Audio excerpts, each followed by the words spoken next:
বন্ধুরা, কালকে নিউজিল্যান্ডের সাথে ভারত কিন্তু হেরে গেল, সঙ্গে ওডিআই সিরিজটাও কিন্তু হেরে গেল। মানে লজ্জাজনকভাবে কিন্তু হার, এটা লজ্জাজনকভাবেই বলা যায়। কেন বলছি?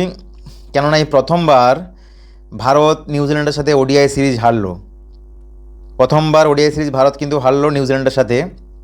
337 রান করেছিল নিউজিল্যান্ড 8 উইকেটে 50 ওভারে। এতটা রান, এবারে জিনিসটা একটা উল্লেখযোগ্য বিষয় যে বোলিংয়ের ব্যর্থতা নাকি ভারতের ব্যাটিংয়ের ব্যর্থতা। এতটা রান করার পর ভারতের ব্যাটিং রান কেন বিপর্যয় ঘটলো, ব্যাক টু ব্যাক পরপর উইকেট যেভাবে পড়তে শুরু করেছিল, সেটার ব্যর্থতা বলবো নাকি বোলিংদের ব্যর্থতা বলবো?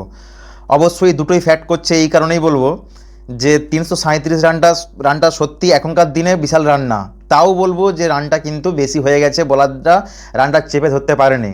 এবং কালকের দিনে যথেষ্ট বুমরাকে কিন্তু মনে করা হচ্ছিল, যে বুমরার অনুভব কিন্তু বোঝা যাচ্ছিল, অনুপস্থিতিটা বুমরার, যে সে কোন লেভেলের বোলার এবং সে যে নেই ম্যাচের মধ্যে, সেটা কিন্তু হাড়ে হাড়ে টের পাচ্ছিল ক্রিকেট প্রেমীরা, ভারতীয় দর্শকরা, পুরো দেশবাসী। কেননা বুমরা নেই, অলরাউন্ডার হার্দিক পান্ডিয়া নেই।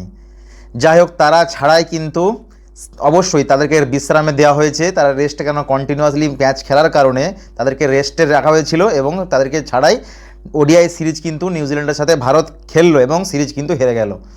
প্রথমটাতে ভারত জিতেছিল, তারপরেরটাই নিউজিল্যান্ড জেতে, এবং কালকে সিরিজ নিউজিল্যান্ড জিতে তারা কিন্তু মানে প্রথমবার তারা কিন্তু ভারতের সাথে সিরিজ জিতে একটা রেকর্ড তৈরি করলো ভারতের মাটিতে। রেকর্ডই বলা যায়। কেন বলছি? কেননা আসছি পরে যে ব্যাটিংদের নিয়ে নিউজিল্যান্ডের এবং ভারতের 337 রানটা সত্যি যথেষ্ট, বলাররা চেপে ধরতে পারেনি, এবং বুমরার যে ক্যারিশমা, বুমরার যে অনুপস্থিতি, সেটা কিন্তু সকলেই হাড়ে হাড়ে টের পাচ্ছিল এবং পাওয়া যাচ্ছিলই। তারপর হচ্ছে যে যথেষ্ট হর্ষিত রানা এবং হর্ষদীপ সিং উইকেট পেলেও, 3টে করে উইকেট পেয়েছে, হর্ষিত রানা 3টে পেয়েছে, হর্ষদীপ সিং 3টে পেয়েছে, কিন্তু তারপরেও তারা কিন্তু যথেষ্ট মার খেয়েছে। হর্ষদীপ সিং 10 ওভার বল করে একটা মেডেন, 63 রান দিয়ে 3টে wicket, economic rate 6.30। Harshit Rana 10 over bowl করে 84 রান দিয়ে 3টে wicket, 8.40 economic rate. Mohammed Siraj 10 over bowl করে 43 রান দিয়ে একটা wicket, 4.30 economy rate. Nitish Kumar Reddy 8 over bowl করে 53 রান দিয়ে কোনো উইকেট পায়নি, 6.63 ইকোনমি রেট। এবং রবীন্দ্র জাদেজা 6 ওভার বল করে 41 রান দিয়ে কোনো উইকেট পায়নি, 6.83 ইকোনমি রেট। এবং কুলদীপ যাদব 6 ওভার বল করে 48 রান দিয়ে একটা উইকেট, 8.00 ইকোনমি রেট। এই হচ্ছে ব্যাপার। কেননা বোলিংয়ে কুলদীপ যাদব এবং রবীন্দ্র জাদেজা কিন্তু কোনো ক্যালমা দেখাতে পারেনি।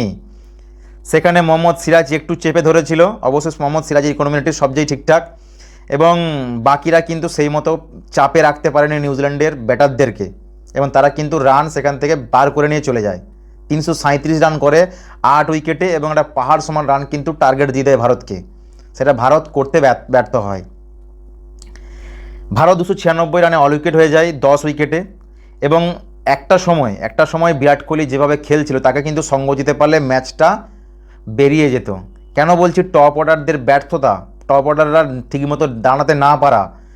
সেখানে হর্ষিত রানার মতো একজন বোলার, তাকে অলরাউন্ডারের মতো সে কিন্তু খেলেছে, সে কিন্তু পেস বোলার, সে তার লাস্ট কিন্তু মানে দম অবধি চেষ্টা করে গেছে, এবং হাফ সেঞ্চুরি করেছে তার ওডিআই ক্রিকেটের হিস্ট্রিতে, ইতিহাসে সে তার কিন্তু নামটা লেখালো, যে সে হাফ সেঞ্চুরি করলো। এবং শুধু হাফ সেঞ্চুরি নয়, হাফ সেঞ্চুরিটা টাফ জায়গায় এসে যে বিরাট কোহলির সাথে সঙ্গ দিয়ে এই রান অবধি পৌঁছানো, না হলে আরও আগেই রানটা কমপ্লিট হয়ে যায়, মানে আরও বেশি রানে ভারত হারতো। 41 রানে হেরেছে ভারত, আরও বেশি রানে হারতো। হর্ষিত রানা যদি লাস্ট অবধি থেকে যেত, মনে হয় ম্যাচটা জিতেও যেতে পারতাম আমরা, কিন্তু জিততে পারিনি। বিরাট কোহলি আর একা কত টানবে, সেই নিজেকে আর কত পরীক্ষা দেবে? তার সাথে কমসে কম তো একজন না একজন কাউকে তো সঙ্গটা অবশ্যই প্রয়োজন ছিল টপ অর্ডারদের। সেখানে হর্ষিত রানা এসে সঙ্গ দিচ্ছে, এবং পরপর 6, 4টে 4, 4টে 6, ভাবা যায়? মানে বোলার নয় যেন ব্যাটসম্যান। হর্ষিত রানা সত্যি বলিংয়ে কিন্তু সেইভাবে পারফরমেন্স দিতে পারেনি, 3টে উইকেট পেয়েছে ঠিক আছে, কিন্তু বলিংয়ে মার খেয়েছে। কিন্তু সে কিন্তু কন্টিনিউয়াসলি পরপর ম্যাচগুলোতে সে নিজেকে কিন্তু প্রমাণ করেছে সে বলার না, একজন অলরাউন্ডার, এবং সেই মতো করেই কিন্তু সে প্রদর্শন দিয়ে যাচ্ছে। সত্যি হর্ষিত রানাকে নিয়ে অনেক সমালোচনা হয়েছে, আমিও করেছি সমালোচনা, কিন্তু হর্ষিত রানা সত্যিই তার মধ্যে ট্যালেন্ট আছে, সেটা কিন্তু আমরা দেখতে পেয়েছি কালকেই। এবং সে কিন্তু যথেষ্ট চেষ্টা করেছে সঙ্গটা দেওয়ার বিরাট কোহলির সাথে। যদি আর একজন টপ অর্ডারের যদি বিরাট কোহলির সাথে সঙ্গ দেওয়া যেত বা দিতে পারতো, ভারত কিন্তু ম্যাচটা জিতে যেতে পারতো। কিন্তু লাস্ট অবধি বিরাট কোহলি সেঞ্চুরি করার পরেও মাথা নত হয়ে কিন্তু প্যাভিলিয়নে যায়। এর থেকে দুঃখের বিষয় কী হতে পারে? 124 রান, যেটা মানে নন স্ট্রাইকে দাঁড়িয়ে পরপর উইকেট যেখানে পড়ছে, বিরাট কোহলি ঠান্ডা মেজাজে ধীর স্থিরভাবে পুরো ম্যাচটাকে কিন্তু কাজ করা অবধি নিয়ে যায়। কিন্তু কমসে কম একজনকে তো সাপোর্টের প্রয়োজন। একজনকে সাপোর্টার হিসেবে পেয়েছিল হর্ষিত রানাকে এবং নীতিশ কুমার রেড্ডিকে। নীতিশ কুমার রেড্ডি ওই শটটা খেলার কোনো প্রয়োজনই ছিল না, একটু ধৈর্য ধরতে পারতো। আর হর্ষিত রানাকে কী বলবো, সে যথেষ্ট সঙ্গ দিয়েছে, এর থেকে আর কী আশা করা যায়? সে এনাফ, মানে সে তার সর্বোচ্চটা দিয়ে চেষ্টা করেছে, তবু যদি ভারত জেতে। কিন্তু লাস্ট অবধি ভারত ম্যাচটা হারলো, সঙ্গে সিরিজটাও। প্রথমবারের মতো নিউজিল্যান্ডের সাথে ওডিআই সিরিজ কিন্তু হেরে গেল। এটা আমরা দেখছি গম্ভীর এবং অজিত আগারকারের মানে পরিচালনায়। আমরা তাদের এই যুগে, তাদের এরাতে আমরা এইরকম দেখতে পাচ্ছি। আরও অনেকে বলছে, অনেকে আলোচনার মধ্যে আসছে অনেক কিছুই, যে কত কিছু আমরা দেখতে পেলাম এই এদের দুজনকার এরাতে।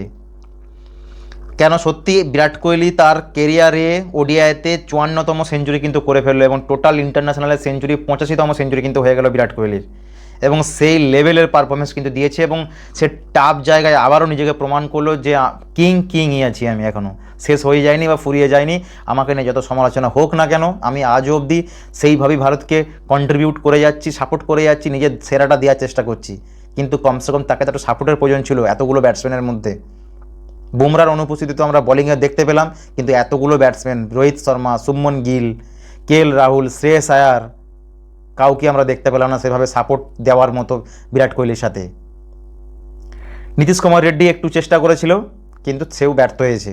বিরাট কোহলি কত আর টানবে? একটা সময় যখন মনে হচ্ছিল ম্যাচটা প্রায় অসম্ভব, কিন্তু লাস্ট অবধি আবার যেন মনে হচ্ছিল হর্ষিত রানার সাথে জুটি বেঁধে ম্যাচটা সম্ভব করে দেবে হয়তো বিরাট কোহলি যদি লাস্ট অবধি থাকে, হর্ষিত রানা যদি লাস্ট অবধি থাকে, ম্যাচটা আমরা জিতবো।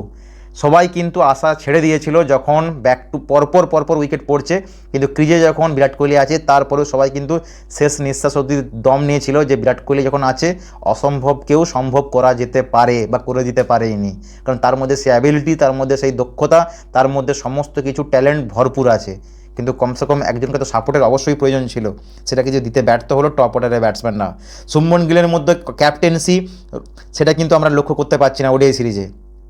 তাকে ক্যাপ্টেন্সি জোর করে বসানো, যেটা হাড়ে বোঝা যাচ্ছে যে জোরপূর্বক তার ঘাড়ে বসিয়ে দেয়, তার কিন্তু পারফরমেন্সের উপর এফেক্ট অলরেডি পড়তে শুরু করে গেছে। তার ক্যাপ্টেন্সির আগের মুহূর্তগুলো, যে তার রানের খিদে, তার রানের চেষ্টা, রানের টেন্ডেন্সি কিন্তু দিনের পর দিন কিন্তু ফ্লপ হতে যাচ্ছে। সেটা কিন্তু দায়ী থাকবে আমাদের এই পরিচালকরা। কেন, তার মধ্যে সত্যি যথেষ্ট ব্যাটসম্যান হিসেবে কোনো ডাউট নেই, যথেষ্ট ভালো ব্যাটসম্যান।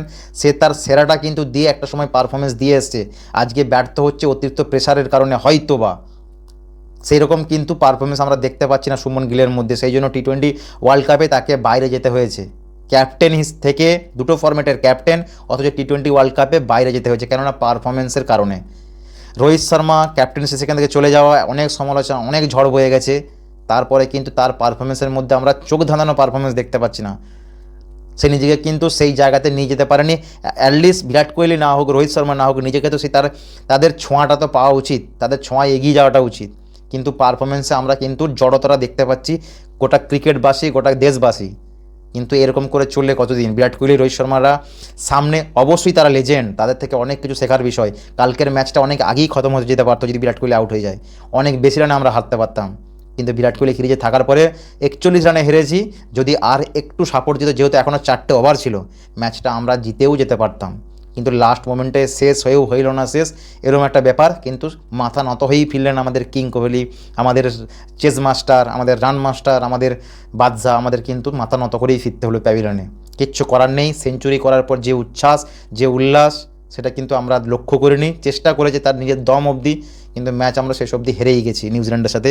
প্রথম ওডিআই সিরিজ হারলাম নিউজিল্যান্ডের সাথে, সেটা এত কিছু। এরপরে আসি পরিচালকদের পরিচালনা, স্বামীর মতো অভিজ্ঞ বলারকে বসিয়ে রাখা, নিজেদের এক্সপেরিমেন্টের শেষ নেই। একটার পর একটা এক্সপেরিমেন্ট করে যাওয়ার পরে সিস্টেমটা পুরো কিন্তু কলাপস করে দিচ্ছে পুরো একদম। যে নিজেই জানে না আজ আছি তো কাল খেলবো কিনা, পরশু দিন আছে তো তারপরের দিনে খেলবো কিনা, রাখবে কিনা ওডিআই সিরিজে, এরকম কনফিউজিং জায়গাতে তৈরি করে ফেলেছে প্লেয়ারদেরকে। এই এরাতে আমরা অনেক কিছু দেখলাম, যেমন রানটাকে দেখে নিই। রোহিত শর্মা 11 করেছিল 13 বলে 2 4, শুভমন গিল 23 18 বলে, বিরাট কোহলি 124 108 বলে 10টা 4 3টে 6, শ্রেয়স আয়ার 3টে 4 3 রান 10 বলে, কেএল রাহুল 1, নীতিশ কুমার রেড্ডি 53, জাদেজা 12, হর্ষিত রানা 52, 43 বলে 4টে 4, 4টে 6, সিরাজ 1 রানও করতে পারেনি, কুলদীপ যাদব 5, হর্ষদীপ সিং 4। বিরাট কোহলি প্রথম ম্যাচে করেছিল 93 রান ভাতেদরাতে 91 বলে, সেকেন্ড ওডিআইতে করেছিল 23 রান 29 বলে, 124 রান করেছে থার্ড মানে কালকে ইন্দোরে 108 বলে। 54তম সেঞ্চুরি, ইন্টারন্যাশনালে 85তম সেঞ্চুরি কিন্তু বিরাট কোহলির কমপ্লিট হয়ে গেল। ড্যারেল মিচেল যে এখন ranking number 2, ICC batting ranking number 2, সে নিজেকে এত লেভেলে পারফরমেন্স দিয়ে যাচ্ছে। লাস্ট ভারতের সাথে যে সমস্ত ম্যাচ হয়েছে সমস্ত লেভেলেই পারফরমেন্স কিন্তু ড্যারেল মিচেল কিন্তু দিয়ে যাচ্ছে পুরো, এবং র্যাঙ্কিং 2 1 নম্বরে উঠে চলে আসতে পারে যেভাবে যে পারফরমেন্স দিল এই 3টে ম্যাচের মধ্যে। প্রথম ম্যাচে 84 রান 71 বলে, দ্বিতীয় ম্যাচে 131 নট উইকেট, নট আউট হয়েছে 131 রান 117 বলে, ম্যাচ জিতিয়ে পুরো ছেড়েছে তোমার উঠেছে, এবং তৃতীয় ম্যাচে 137 132 বলে, এবং গ্লেন ফিলিপসও সেঞ্চুরি করেছিল 106। ডবল সেঞ্চুরি জোড়াতে নিউজিল্যান্ড কিন্তু থার্ড ওডিআই ম্যাচটা জিতে সঙ্গে সিরিজটাও জেতে। এবং অজিত আগারকার এবার আছে পরিচালক, অজিত আগারকার এবং গম্ভীর এরার মধ্যে আমরা কী দেখলাম, নিউজিল্যান্ডের বিরুদ্ধে ঘরের মাঠে টেস্টে সিরিজে হার, 27 বছর পর শ্রীলঙ্কার বিরুদ্ধে ওডিআই সিরিজ হার, 10 বছর পর বর্ডার গাভাস্কার ট্রফিতে হার, 24 বছর পর দক্ষিণ আফ্রিকার বিরুদ্ধে ঘরের মাঠে টেস্ট সিরিজ হার, নিউজিল্যান্ডের বিরুদ্ধে প্রথম ওডিআই সিরিজ হারলাম, রোহিত, কোহলি, পূজারা এবং অশ্বিনের টেস্টে অবসর, মোহাম্মদ শামির মতো অভিজ্ঞ বোলারকে বাইরে রাখা, 12 বছর পর back to back home test হারা, 47 বছর পর পরপর 3টে হোম টেস্টে হার, প্রথমবার হোম টেস্টে 200 রান চেস করতে ব্যর্থ হওয়া, প্রথমবার হোম টেস্টে 3-0 হোয়াইট ওয়াশ হওয়া, 13 বছর পর মেলবোর্নে টেস্ট ম্যাচ হার, ইন্দোরে প্রথমবার ওডিআই ম্যাচ হার, 12 বছর পর অস্ট্রেলিয়ার সাথে 3 ম্যাচ হার টেস্টে, ওয়ার্ল্ড টেস্ট চ্যাম্পিয়নশিপ কোয়ালিফাই করতে ব্যর্থ প্রথমবার, ইন্ডিয়া 124 রান চেস করতে ব্যর্থ হোম টেস্টে, সবচেয়ে লোয়েস্ট স্কোরিং চেস করতে ব্যর্থ হোম টেস্টে 124 রান। এই হচ্ছে আমরা গম্ভীর এবং আগারকারের জামানাতে আমরা দেখতে পেলাম। একটা সময় বিরাট কোহলি, রোহিত শর্মাকে নাকি বাইরে রাখার প্ল্যান, একদম পুরো চোখেই বসেছিল। লাস্ট পর্যন্ত বিরাট কোহলিই ভরসা, আর কেউ নেই সঙ্গ দেওয়ার মতো কেউ নেই। সেই জায়গায় কঠিন জায়গাতে এসে বিরাট কোহলি ছাড়া আর কাউকে দেখা যাচ্ছে না টাফ জায়গা। রবীন্দ্র জাদেজাকে ভেবেছিলাম একটু সাপোর্ট করবে, কিন্তু রবীন্দ্র জাদেজাও পুরো ফর্মে নেই, আর কেউ নেই টাফ সিচুয়েশনে দলকে সামনে নিয়ে যাওয়ার মতো। সেই ভরসা বিরাট কোহলি, আর তাকেই নাকি একটা সময় সমালোচিত হয়েছিল বাইরে চলে যাওয়ার। টেস্ট থেকে অবসর নিয়েছে রোকো জুটি, ওডিআই সিরিজ থেকে তাদেরকে নাকি বাইরে রাখার প্ল্যান ছিল, তো অনেক আগেই গল্প কাহিনী খতম হয়ে যেত ভারতের কালকে। এই হচ্ছে অবস্থা। নিউজিল্যান্ড প্রথমবারের মতো টেস্ট সিরিজ জয় ভারতের মাটিতে, প্রথমবারের মতো ওডিআই সিরিজ জয়। আর কি চাই নিউজিল্যান্ডের? ভারতের মতো 1 নম্বর টিমকে ওডিআই র্যাঙ্কিংয়ে তাদেরকে ঘরের মাটিতে হারিয়ে দিয়ে গেল। এর থেকে আর কী দেখবো ওডিআই সিরিজে? এই এখনও নাকি এক্সপেরিমেন্ট চলছে আমাদের পরিচালকদের, পরিচালনা করছেন যারা, তারা এখনও এক্সপেরিমেন্ট করে যাচ্ছে, হয়তো আগামী দিনে আরও করবে, আরও এক্সপেরিমেন্ট করবে যে কোন জায়গায় নিয়ে যাওয়া যায়। যথেষ্ট হয়েছে, এনাফ ইজ এনাফ। ভারতের কালকে ম্যাচটা হারার পর সামনের টপ অর্ডারের ব্যাটসম্যানদের ব্যর্থতা, বোলিংয়ে এত রান দেওয়া এবং কম রানের মধ্যে বাঁধতে না পারা, বুমরার অনুপস্থিতি, স্বামীকে বাইরে বসানো, অনেক কিছুই কিন্তু কালকে বোঝা গেল। আমি অনেকগুলো ভিডিওতেই বলেছিলাম যে ভারত জিতে যাচ্ছে ঠিক আছে, কিন্তু একটা সময় আসবে যখন সমালোচনার ঝড় বয়ে যেতে বাধ্য হবে। কেন টাপ জায়গাতে নড়বড়োভাবে যেগুলো জিতে যাচ্ছে সেগুলো যখন খাপে খাপ পঞ্চুর বাপ হয়ে যাবে, তখন বুঝতে পারবে যে আসল জায়গায় মার কোথায় পড়েছে। এবং সেটাই কালকে ঘটলো ইন্দোরে টেস্ট সিরিজ, ওডিআই সিরিজ হার। যেমন দেখতে পেলাম কত কিছু ব্যর্থতা। হর্ষিত রানা এসে 4-6 মারছে ম্যাচকে জেতানোর জন্য, সে আপ্রাণ চেষ্টা করেছে হর্ষিত রানা, যথেষ্ট, সত্যি স্যালুট দেওয়ার মতো হর্ষিত রানাকে। সে সেই লেভেলের চেষ্টা করেছে, কিন্তু তাদের জামানায় হর্ষিত রানার মতো একজনকে পেলাম এবং এত কিছু ব্যর্থতা। হর্ষিত রানা অবশ্যই সে অনেক সমালোচিত হয়েছে, তাকে কেন এত ম্যাচে সুযোগ দেওয়া হয়। সত্যি হর্ষিত রানা সে নিজেকে প্রমাণ করেছে, আমার মধ্যে অনেক কিছুই দেওয়ার আছে ভারতকে, আমি অল্প কিছু না, আমার ভাণ্ডারে অনেক কিছুই আছে, আমার ভাণ্ডারে দেওয়ার মতো। শ্রেয়স আয়ার ব্যর্থ, রাহুল ব্যর্থ, রাহুল প্রথম ম্যাচে দুর্দান্ত রান করেছে, শ্রেয়স আয়ার ব্যর্থ, শুভমন গিল ব্যর্থ। ক্যাপ্টেন্সি পাওয়ার পর শুভমন গিলের পারফরমেন্স যেন দিন দিন তলানিতে ঠেকেছে।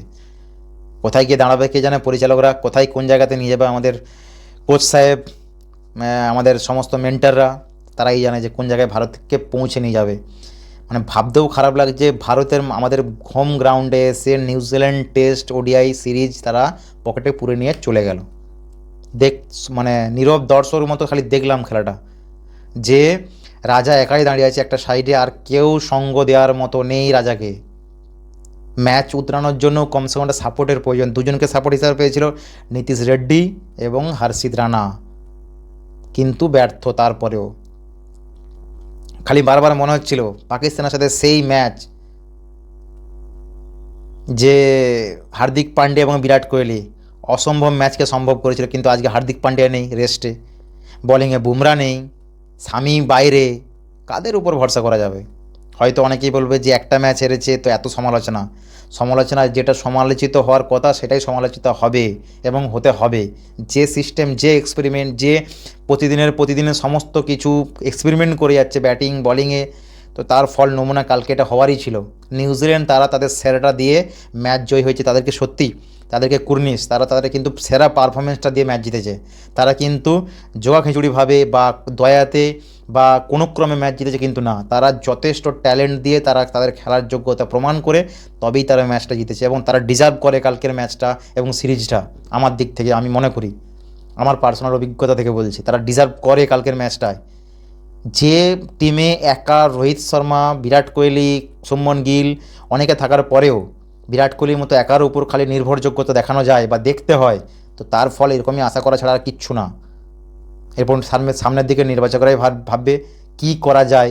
দুম করে অনেকেই বলেছিল ক্যাপ্টেন্সিটা রোহিত শর্মার কাছ থেকে বিরাট কোহলি গিলের উপর প্রভাব ফেলে দিল, খেলার উপর এফেক্ট যেন না পড়ে যায়, কিন্তু সেটাই আমরা দেখতে পাচ্ছি ব্যাক টু ব্যাক। শুভমন গিলের পারফরমেন্সের বিচারে পরপর দেখতে পাচ্ছি তার কতটা ব্যর্থতা, জড়তা ব্যাটিংয়ের উপর, কতটা প্রেশার তার মধ্যে ক্রিয়েট হয়েছে, সে তার নিজের ন্যাচারাল খেলাটা কিন্তু সে দিন দিন হারিয়ে ফেলছে, এবং এটাই হওয়ার কথা ছিল, সেটাই হচ্ছে। সামনে 27 ওয়ার্ল্ড কাপ, এরকম জড়তা এই নিয়ে সামনে ওয়ার্ল্ড কাপ আমাদেরকে যেতে হবে।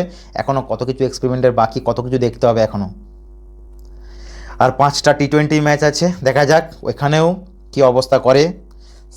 টেস্ট সিরিজ হারলাম, ওডিআই সিরিজ হারলাম, সামনে শুধু টি20 বাকি, যেখানে ওডিআই এবং টি20তে ভারত এখন 1 নম্বরের স্থানে। মানে সত্যি কালকের ম্যাচটা দেখে খুবই খারাপ লাগছে। আর কত বিরাট কোহলি নিজেকে আর কত প্রমাণ করবে, কত টানবে ম্যাচ? ভাই কমসে কম কেউ না কেউ তো দাঁড়া সামনের সারিতে, তবে তো সেখানে গিয়ে সাপোর্টটা পাওয়া যায়। সত্যি মানে এত বছর পর নিউজিল্যান্ড এইভাবে ভারতকে হারিয়ে দিয়ে গেল ভারতের মাটিতে, সত্যি খারাপ লাগছে। অ্যাটলিস্ট ফাইট তো বিরাট কোহলি একাই দিল, তার সাথে শুধু সঙ্গ দিল নীতিশ কুমার রেড্ডি আর হর্ষিত রানা। কমসে কম একটা ব্যাটসম্যান যদি সঙ্গ দিত, ভারত ম্যাচটা কিন্তু জিতে যেত, যেহেতু এখনও ওভার ছিল ভারতের হাতে। কিন্তু ব্যর্থ, নিজেদের হঠকারী সিদ্ধান্ত। তারপর তো ব্যাটসম্যানদের আছে একটু ধৈর্য ধরে না খেলা, অনেক কিছু এক্সপেরিমেন্ট। বুমরার তো অনুপস্থিতি হাড়ে টের পেল কালকে ভারতবাসী। বুমরা কত টানবে, নতুন তৈরি করতে হবে। এইভাবে যদি চলতে থাকে তো সামনে বিশ্বকাপ, তো বোঝাই যাচ্ছে যে কী লেভেলের পারফরমেন্স হবে। 2023 সালে একটা ম্যাচও না হেরে শুধুমাত্র ফাইনালে হেরেছিল রোহিত শর্মার ক্যাপ্টেন্সিতে, বিশ্বকাপটা হাতছাড়া হয়ে যায়। সেই আশা থেকে নিজেদেরকে ক্ষত থেকে সরিয়ে এনে যে 2027 সালে ওয়ার্ল্ড কাপ আমাদেরকে জিততেই হবে, সেই লেভেলের পারফরমেন্স আমরা দেব। কিন্তু আমরা এই পারফরমেন্স দেখতে পাচ্ছি, জানি না আগামী দিনে আর কী ঘটতে চলেছে এই যুগে বা এই এনাদের এরাতে। দেখা যাক সামনের দিকে কী হয়।